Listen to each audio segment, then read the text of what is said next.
We're all for fire prevention, but it requires team effort and individual responsibility in order to make it happen.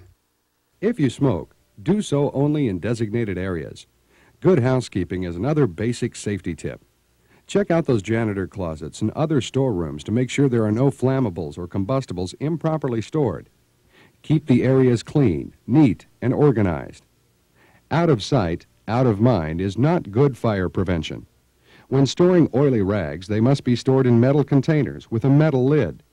If you store oily rags in cardboard or other containers, the oily rags can overheat and create spontaneous combustion and a fire.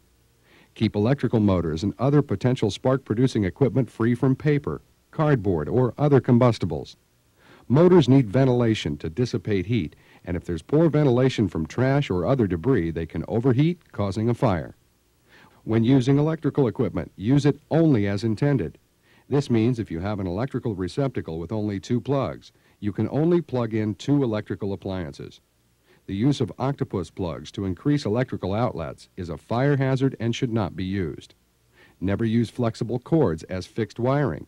This means don't staple cords to floors or walls.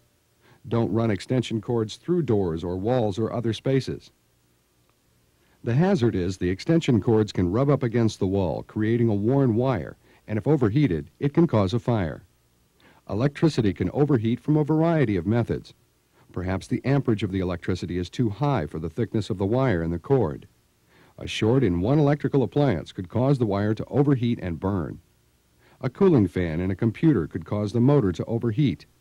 There are many potential hazards, so you need to inspect your work area frequently and correct any potential hazard before it becomes a reality. Empty trash cans every day. Don't allow materials to pile up and become potential fire hazards. Learn where all the exits are located and that they aren't blocked. Many deaths have occurred over the years because exits were blocked and people couldn't get out in time.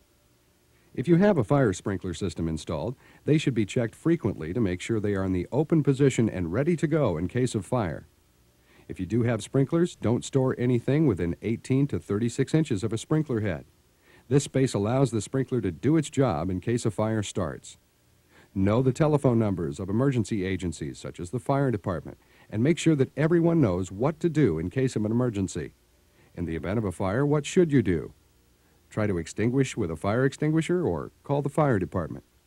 The correct answer is up to you, because the company should provide the proper procedures. However, in most companies, the correct answer is to call the fire department. Then, if the fire can be extinguished